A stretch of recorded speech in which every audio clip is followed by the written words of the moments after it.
자, 문학 8페이지 가볼게요. 우리가 보통 문학 시작할 때 시 먼저 나오잖아, 그치? 네, 여기서는 이제 소설이 이제 먼저 나와 있거든요. 그래서 오늘은 소설 이론 먼저 할게요.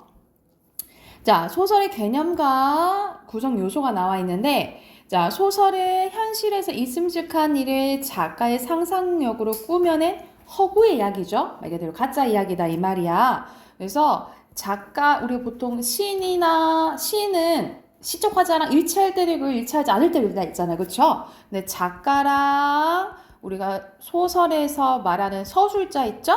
서술자는 전혀 일치하지 않아요. 왜냐하면 소설은 가짜, 허구의 이야기이기 때문에 거기에서 등장하는 인물도 허구 인물이겠죠. 그쵸? 그래서 작가와 서술자는 일치하지 않는다라고 보시면 되고, 자, 여기서는 구성 요소라고 해서 인물, 사건, 배경이 나와 있는데 사실 소설의 3요소는 따로 있죠. 소설의 3요소 필기할게요. 자, 우리가 무엇을 전달하고자 하는지 중심 생각을 파악을 하잖아요. 그쵸? 그래서 주제 있어야 되고요. 그리고 어떻게 이루어져 있는지 짜임새를 구성. 그리고 우리가 작가마다 쓰는 스타일이 다르잖아요. 그치? 그게 드러나는 게 문체예요. 그래서 소설의 3요소는 뭐다? 주제, 구성, 문체다 라고 보시면 되고, 소설 구성의 3요소가 여기 나와 있는 인물, 사건, 배경이에요. 그리고 우리 문체는 쓰는 스타일이라 했잖아요. 그치? 이건 무엇을 통해서 다 드러나냐면 서술, 묘사, 대화, 이 세 가지를 통해서 문체가 드러난다라고 보시면 돼요. 그래서 이 표가 여러분 머릿속에 있어야 돼요. 다시 소설의 3요소가 뭐라고요? 주제, 구성, 문체. 소설 구성의 3요소가 인사배, 인물, 사건, 배경. 그리고 문체가 들어가는 세 가지가 뭐예요? 서술, 묘사, 대화라고 생각하시면 돼요. 자, 밑에는 인물, 사건, 배경에 대해서 나와 있는데, 인물은 소설 속에 등장하는 사람이고요. 사건은 인물들 사이에서 벌어지는 일, 배경은 사건이 일어나는 시간과 공간인데, 여러분 시간과 공간은 묶어서 어떤 배경이라고 하냐면 뒤에서 나올 건데 자연적 배경이라고요. 시간적 배경과 공간적 배경을 묶어서 자연적 배경이라 한다라고 보시면 되겠고요. 자, 밑에는 소설의 구성 단계가 나와 있네. 그치? 발단, 전개, 위기, 결정, 결말. 요 화살표 표시는 뭘 나타내는 거예요? 갈등의 정도를 나타내는 거예요. 그래서 쭉 올라갔다가 이렇게 내려가는 거지. 자, 발단은 인물과 배경을 소개하고요. 어떤 사건이 일어날 것 같다라는 사건의 실마리를 제시하는 부분이라고 생각하시면 될 것 같고, 자, 여러분 사건이 시작되면서 뭐도 시작되냐면 갈등도 시작된다라고 보시면 돼요. 사건이 시작되면서 갈등도 시작되고, 그 다음에 위기는 갈등의 심화, 그리고 위기감이 조성되는 거고요.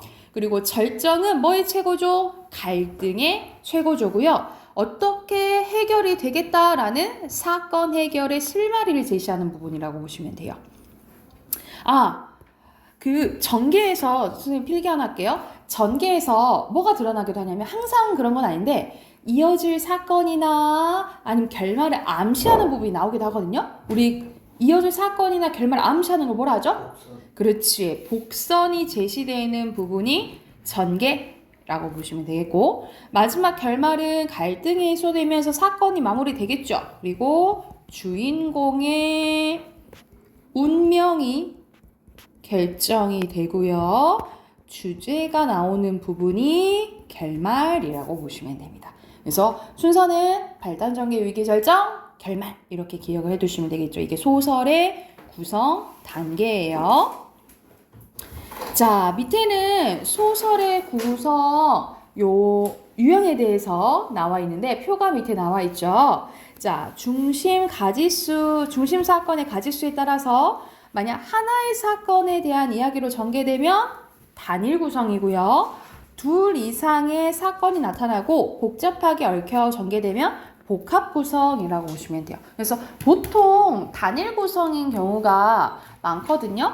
뭐 예를 들어서 그냥 미니 시리즈 같은 게 단일 구성이 나온다면 우리 주말 드라마 같은 거 보면은 막 형제 이야기 많이 나오잖아. 그래서 첫째 이야기, 뭐 둘째 이야기, 뭐 셋째 이야기 이렇게 번갈아가면서 나오잖아요. 그렇죠? 그러면 뭐 약간 복합 구성이라고 생각하시면 되겠죠. 그리고 시간의 흐름에 따라서 전개되면 순행적 구성이죠. 우리 순행적 구성 같은 말로 뭐라 하지? 그렇지. 평면적 구성이라고 하고요. 자, 만약 과거를 거슬러 올라가 말 그대로 과거 해상하는 경우가 역순행적 구성이라고 생각하시면 되겠죠. 역순행적 구성이라고 보시면 되고 역순행적 같은 말은 뭐지? 정우야? 입체적 구성. 그렇지. 입체적 구성이죠. 그래서 이렇게 기억하시면 되는데 여러분 책에 이렇게 두 개만 써져 있죠. 액자식 구성도 있거든요. 여러분 추가적으로 쓰면 액자식 구성이 있는데 액자식 구성은 자 이야기 안에 이야기가 있다라고 해서 모양이 액자 같다 해서 액자식 구성이라고 하거든요. 그래서 겉의 이야기를 외화, 외부 이야기라고 하고 안에 있는 이야기를 내화, 내부 이야기라고 하거든요. 그래서 이 외부 이야기와 내부 이야기는 서술자가 다른 경우가 많다라고 보시면 돼요. 그래서 이 두 이야기에는 서술자나 그럼 서술자가 달라지면 뭐 시점도 달라질 수도 있겠죠, 그렇죠? 그래서 서술자나 시점이 다른 경우가 좀 있다라고 보시면 될 것 같아요. 그래서 뭐 예를 들어서 외부 이야기는 전체 작가 시점인데 내부 이야기는 뭐 1인칭 주인공 시점이고 이럴 수 있거든요. 그래서 이런 게 액자식 구성이다라고 생각하시면 될 것 같아요.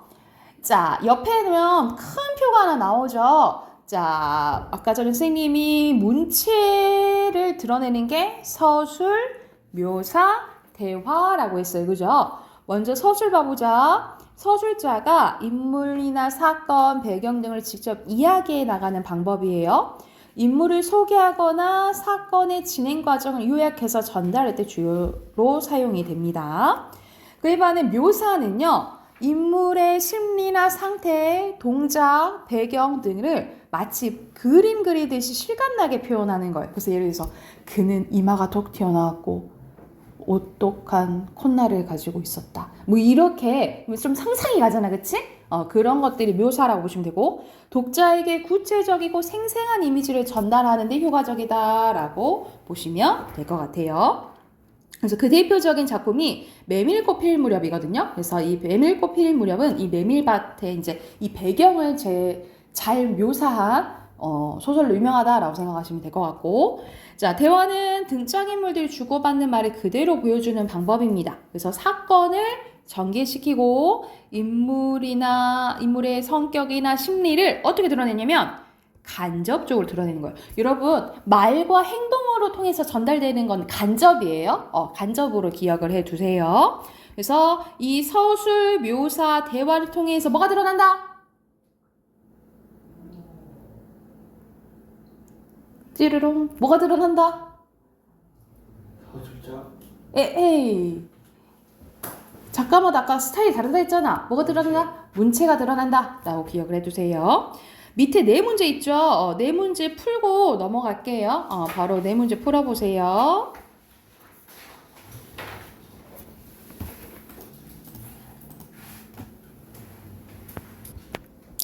자, 1번 봐봅시다. 1번에 알맞지 않은 것은 몇 번인가요? 2번. 여러 가지 이야기도 있을 수 있다 했잖아요. 그치? 2번이고요. 2번에 여기서는 여러분 이걸 봐야겠지. 어린 시절을 회상했다 했잖아요. 그치? 그러니까 역순행적 구성이라고 보시면 될 것 같고요. 3번에 알맞지 않은 것은 선생님 대화는 말과 행동은 간접이라 했지. 그치? 3번이고요. 그리고 표현 방법은 어떤 상황인지 쭈르륵 쓴 거거든요. 여긴 서술에 해당된다라고 보시면 돼요. 서술이에요. 자, 뒤로 넘겨서 한 장 더 해볼게요. 뒤로 넘기면 소설에서의 인물 제시 방법이 나오거든요. 인물에 대해서 말 그대로 인물의 성격이라든지 인물의 심리에 대해서 다 얘기를 해주면 직접 제시라고 하고요. 다 말해주지 않고 말과 그냥 행동을 통해서만 보여준다. 그러면 간접 제시라고 해요. 먼저 직접 제시 볼게. 서술자가 인물의 성격, 심리를 분석해서 독자들에게 직접 설명하는 방법입니다. 인물에 대해 간단 명료하게 요약하며 설명할 수 있으나 자, 약간의 한계점은 독자의 상상력을 제한할 수 있어요. 왜냐면 서술자가 다 얘기하잖아요. 그치? 그럼 독자가 상상할 필요가 없겠죠. 그래서 직접 제시는 말하기, 같은 말로 설명적 제시, 요약적 제시라고 해요. 같은 말 써놓으시고. 자, 그에 반해 간접 제시는 인물의 말과 행동을 통해서 인물의 성격과 심리를 간접적으로 드러내는 겁니다. 극적 효과를 높이고 독자의 상상력을 자극할 수는 있지만 사건 진행이 느리고 말 그대로 설명하다 보면 이 말과 행동 그대로 보여주다 보면 좀 길어질 수도 있잖아요. 그쵸? 그래서 사건 진행이 느리고 표현상의 제약이 있을 수 있다라고 보시면 됩니다. 그래서 같은 말로 보여주기, 극적 제시 또는 같은 말로 장면적 제시라고 해요. 됐을까요? 자, 밑에는 소설의 배경, 우리 배경 잠깐 있었잖아요. 그치? 인물, 사건, 배경 중에 배경인데 배경의 종류랑 효과가 나와 있습니다. 인물의 행위와 사건이 일어나는 시간과 공간의 구체적인 상황으로 크게 자연적 배경과 사회적 배경으로 나뉘어져요. 자연적 배경으로 선생님이 아까 전에 잠깐 언급했었죠. 시간과 장소를 묶어서 뭘 한다고요? 자연적 배경이라고 하고요. 인물을 둘러싼 사회 현실과 역사적 상황을 사회적 배경 또는 역사적 배경이라고 하는데 우리 소설에서 그런 거 많이 나오잖아. 배경이 일제강점기라든지 6.25 전쟁이라든지 아니면 1970년대 산업화라든지 어떤 특정한 그런 이제 상황이 나오면 그 부분을 사회적 배경이라고 생각하시면 될 것 같아요. 자, 배경의 효과입니다. 배경은 어떤 역할을 하냐? 첫 번째, 전반적인 작품의 분위기를 조성을 하고요. 여기 밑에 예시로 운수 좋은 날이 나와 있는데 운수 좋은 날이 어떻게 시작되냐면 막 비가 추적추적 막 내리면서 이제 시작하거든요.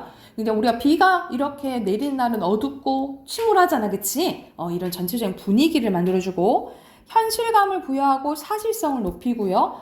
예를 들어서 구체적으로 우리 예를 들어서 5.18이 일어났다 1980년대 이런 게 80년도 이렇게 정확히 나와. 그러면 그때 진짜 있었던 일인가 하고 조금 현실감 있겠죠. 그쵸? 그리고 인물의 심리나 앞으로 사건 전개 방향을 암시하기도 합니다. 말 그대로 무슨 역할도 한다 이 말이야? 복선 역할도 한다라고 생각해 주시면 될 것 같아요. 자, 오른쪽에 가보면 소설의 시점에 대해서 나와 있네요. 우리 소설의 시점은 크게 4가지 있는 거 알잖아요. 그죠? 자, 나로 나오면 1인칭이죠? 1인칭은 서술자가 어디 있는 거야? 작품 속. 그래서 작품 안에 있는 거라면. 자, 3인칭은 서술자가 어디 있는 거예요? 작품 밖에 있는 거예요. 그죠? 먼저 1인칭 주인공 시점 봐볼게. 이런 식으로 우리 정우 이번에 시험 나왔잖아. 시점 파악하고 이렇게 하는 거 나왔잖아. 그치? 그러니까 항상 소설 보면은 서술자 누군지 보고 시점 파악하셔야 돼요. 아셨죠?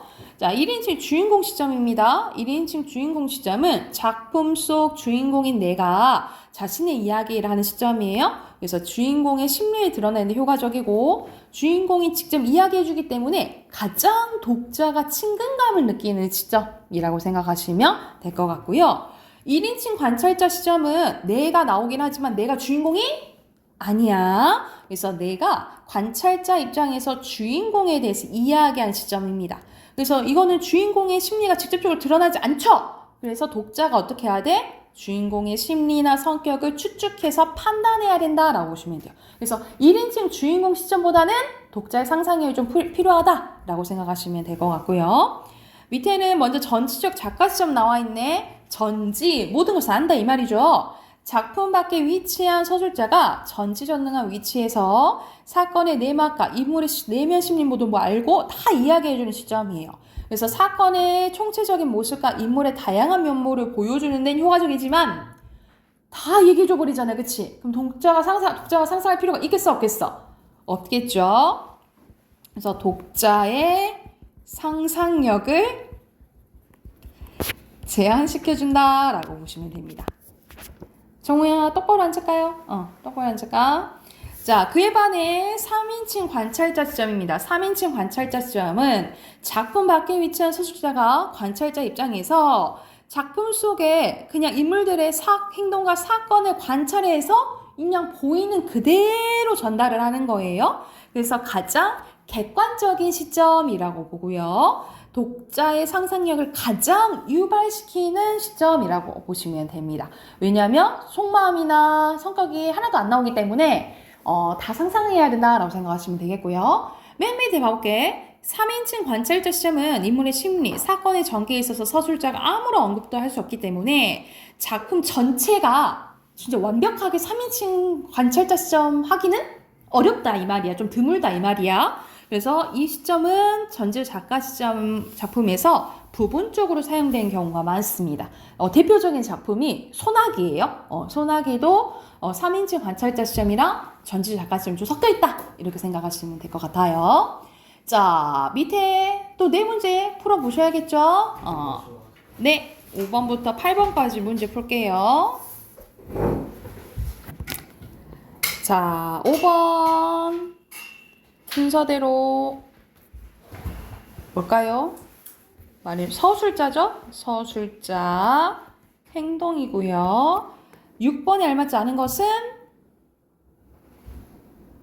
배경의 역할이 언급되지 않은 거 5번이죠. 그리고 7번에 보면은 얻어맞은 것 같았고 가슴이 철렁 내려앉았고 심리가 나오죠. 그쵸? 그래서 동길이라 나왔으니까 전지적 작가 시점이에요. 그리고 1번 소설 안에 있죠? X 그 다음에 O 3번도 O입니다. 자, 문학 여기까지 하고 비문학 펼게요. 자, 비문학 8페이지고요. 자, 문단 표시 먼저 하시고 자, 여러분 지금 이게 빠작 3이잖아요. 비문학 3이잖아요. 이 3은 3학년에 해당되는 거긴 하긴 하지만 이게 지문이 어떤 지문이냐면 여러분 우리 고등학교 때 수능 대비해서 푸는 게 우리 모의고사잖아요. 이 모의고사 지금 기출문제들이에요. 그래서 지금 여러분이 이거는 거의 고등 지문이라고 생각하시면 될 것 같고 고등 지문 중에서도 조금은 그래도 조금 쉬운 지문이라고 생각하시면 될 것 같고 다 고등학교 1학년 모의고사 기출문제거든요. 그래서 여러분이 이걸 읽고 먼저 문제 풀고 그 다음에 선생님이랑 같이 한번 처음에 보면 조금 어려울 수도 있거든요. 어려운 단어들이 좀 있어서 먼저 읽고 문제 풀고 그 다음에 선생님이랑 같이 한번 봐볼게요. 여러분 11페이지까지 문제 먼저 풀게요. 지문 읽고 문제 풀어볼게요. 같이 한번 봐볼까요? 자, 8페이지 보면은 여기서는 하늘에 대한 관점에 대해서 나오는데 자, 첫 번째 문단부터 같이 한번 봐보자. 고대 중국인들은 인간이 행하지 못하는 불가능한 일은 그들이 신성하다고 생각한 하늘에 의해서 결정할 수 있다, 될 수 있다, 해결 가능하다라고 본 거예요. 그리하여 하늘은 인간에게 자신의 의지를 심어 두려움을 갖고 복종하게 하는 의미뿐만 아니라 인간의 모든 일을 책임지고 맡아 처리하는 의미로까지 인식이 되었대요. 그 당시 하늘은 인간에게 행운과 불운을 가져다 줄 수 있는 힘이고 인간의 개별적 또는 공통적 운명을 지배하는 신비하고 절대적인 존재라는 믿음이 형성되었대. 이러한 하늘에 대한 인식은 결과적으로 하늘을 권선징악의 주제자로 보고 새로운 왕조를 탄생과 정치적 변천까지 그것에 의해 결정된다 믿음의 근거로 작용했다라는 거죠. 그러니까 다 하늘에서 결정해 주는 거야. 정해 주는 거야. 이런 믿음이 생겼다 이 말이지. 그치? 하지만 그러한 하늘에 대한 인식은 인간의 지혜 성숙과 문명의 발달로 인한 새로운 시대의 요구에 대폭 수정될 수밖에 없었다. 그러니까 인간의 지혜 성숙과 문명의 발달로 이 하늘에 대한 생각이 바뀌어졌다라는 거예요. 그 대표적인 사람이 순자인데요. 순자의 하늘에 대한 주장은 그 당시까지 진행된 하늘의 논의와 엄격히 구분될 뿐만 아니라 그것을 매우 새롭게 변모시기 하나의 획기적인 사건을 규정을 지을 수 있는데요. 순자는 하늘을 단지 자연현상으로 봤대요. 하늘은 그냥 하늘이야 라고 생각했다 이 말이야. 그가 생각한 하늘은 별과 해와 달, 사계절, 추위와 더위, 바람 등의 모든 자연현상을 가리키는데요. 따라서 하늘은 사람을 가난하게 만들 수도 없고 병들게 할 수도 없고 재앙을 내릴 수도 없고 부자로 만들 수도 없으며 기룡화복을 줄 수도 없다. 사람들이 치세와 여러분 치세는 나라가 평안한 거라고 얘기하고 난세는 나라가 어려운 걸 얘기하는 거야. 이 치세와 난세를 하늘과 연결시키는 것은 심리적으로 하늘에 기대는 일일 뿐이다. 치세든 난세든 그 원인은 사람에게 있는 것이지 하늘과는 무관하다라고 누가 생각했다 이 말이야? 순자가 생각했다 이 말이야. 사람이 받게 되는 재앙과 복의 원인도 모두 자신에게 있을 뿐 불변의 질서를 갖고 있는 하늘에 있지 않다라고 얘기를 본 거예요. 그래서 하늘은 그 자체 운행 법칙을 따로 갖고 있어. 인간의 길과는 다른데 천체의 운행은 불변의 정규 궤도를 따른다. 해와 달과 별이 움직이고 비가 내리고 바람이 부는 것은 제 나름대로 길이 있는 거야. 그래서 그렇게 돌아간다는 거지. 그치? 사계절은 말없이 주기에 따라 움직일 뿐이다. 물론 일식과 월식이 일어나고 그러니까 우리 때때로 그 신기한 이제 자연 현상들이 막 나타나잖아요. 그쵸? 이런 것들은 비바람이 아무 때나 일고 이런 개이한 별이 언뜻 출현하는 경우도 있을 수는 있는데 하지만 이건 항상 벌어지는 것은 아니며 하늘이 이상현상을 드러내 무슨 기룡을 예시하는 것은 더더욱 아니다. 그래서 우리가 예전에 뭐 갑자기 별똥별이 뭐 떨어졌다 하면 좋은 일이 있을 것 같다. 뭐가 의미를 부여하잖아요. 그쵸? 근데 이건 우연의 일치뿐인 거지, 어쩌다 일어나는 거지, 이건 암시 같은 게 아니다라고 얘기를 하는 거죠. 즉, 하늘은 아무 얘기하지 않는데 사람들이 하늘과 관련된 이야기를 만들어내는 거예요. 그래서 순자는 천지지변이 일어난다고 해서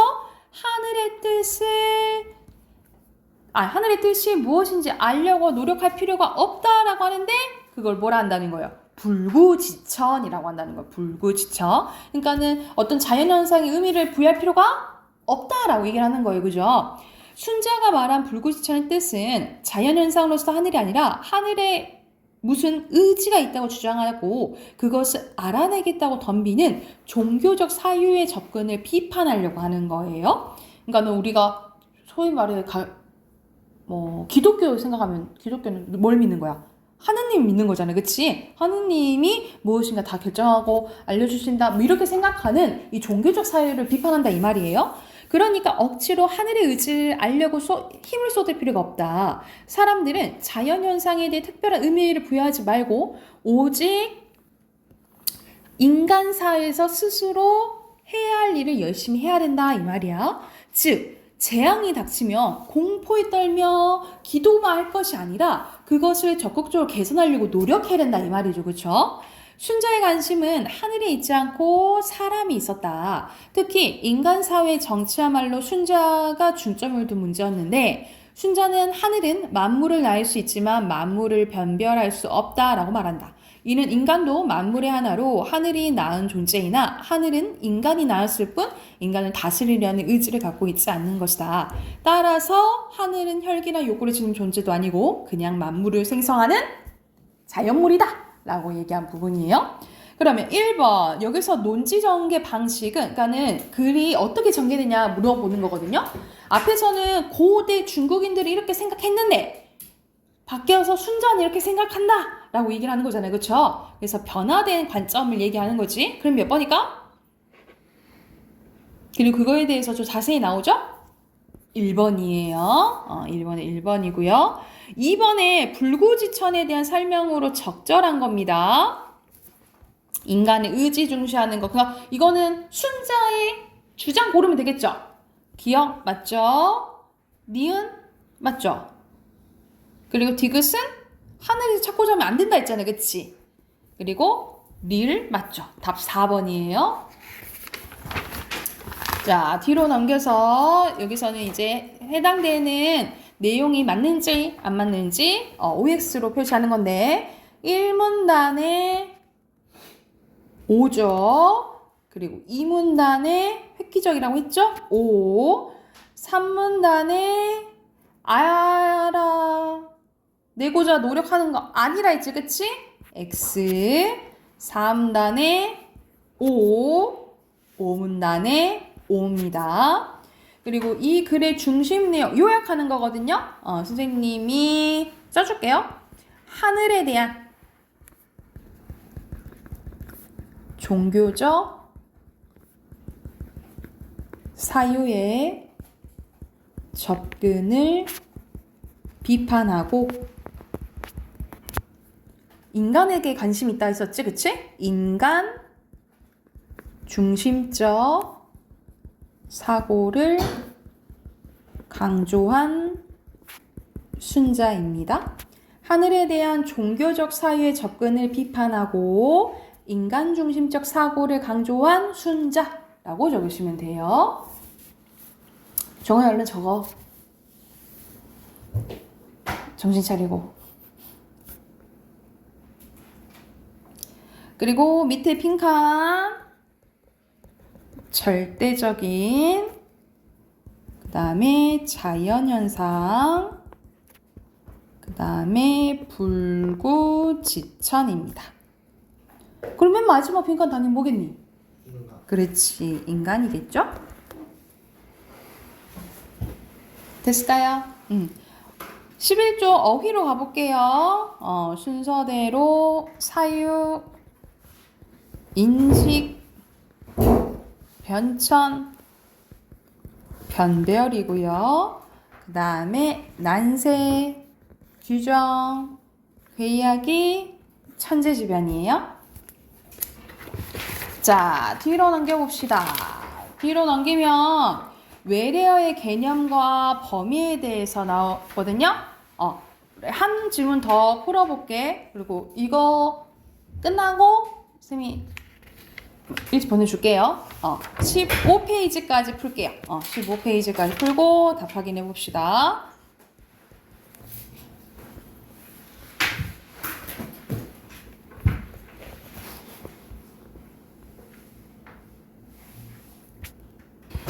자, 여기서는 외래어의 개념과 범위에 대해서 나와 있거든요. 근데 이제 어떻게 이제 외래어가 되는지 조건이 있는데 우리 3문단부터 봐볼게. 자, 먼저 이 문단 보면은 쓰임의 조건과 동화의 조건 두 기준이 있대요. 먼저 3문단 보면 쓰임의 조건에는 우리말 문맥 속에서 널리 사용돼야 된다라는 건데 해당 단어가 특정 담화에서 한두 번 사용되고 말거나 특정 부류의 사람들에게만 사용되는 것이 아니라 일반적으로 써야 된다라는 거고, 그리고 동화의 조건은 해당 단어가 우리말의 특징을 지니게 돼야 되는데 동화는 이 음운, 문법, 의미 세 가지 측면에서 이루어진대요. 먼저 음운상의 동화는 원래 발음이 우리 말소리로 바뀌는 걸 얘기를 하는데, 그리고 문법 면에서는 동화는 원어에서 가졌던 문법적인 특징이 없어지고 우리말의 특징을 갖게 되는 걸 얘기를 하고요. 그리고 의미 면에서 동화는 우리말 속에 들어와 그 고유한 의미가 변화되는 걸 얘기해요. 그래서 우리가 미팅 하면은 보통 미팅을 생각하면 사람들 간의 그 회사에서 사람들과 만나는 그 미팅도 있지만 우리 미팅한다 하면은 남녀가 만나는 그걸 생각한다 이 말이야. 그래서 5문단으로 갈게요.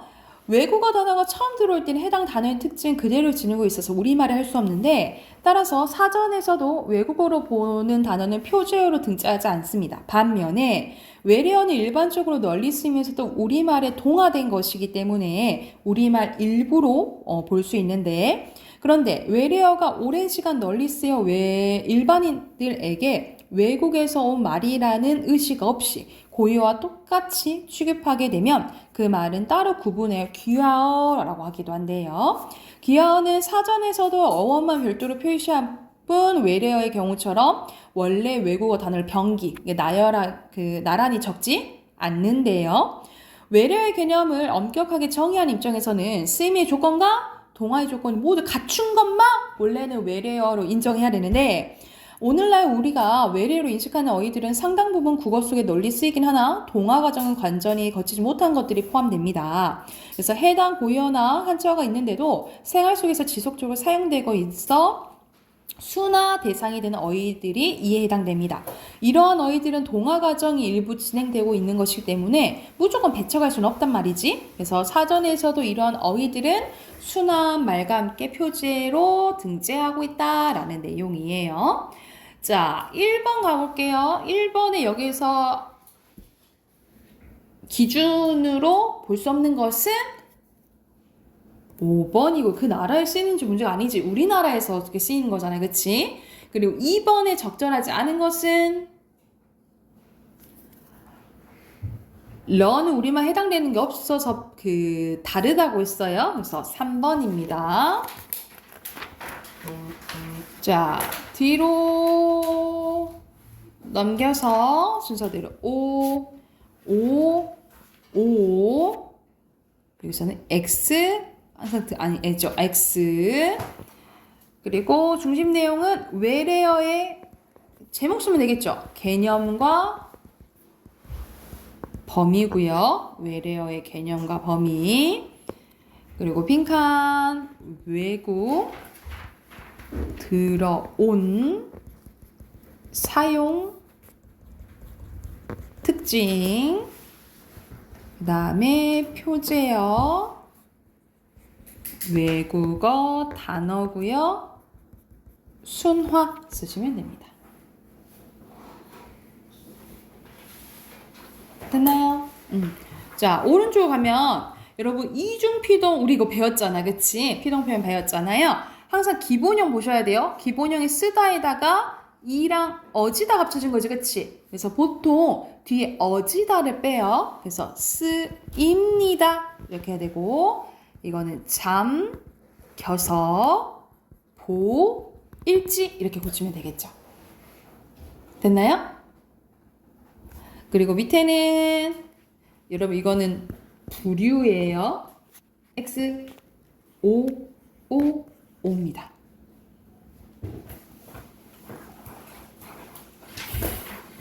오늘은 여기까지 하겠습니다. 우리가 다음 주에 올 때 단어 여러분 보니까 13강 할 차례들 13강 할 차례거든요. 13강 외워오세요. 됐죠? 13강.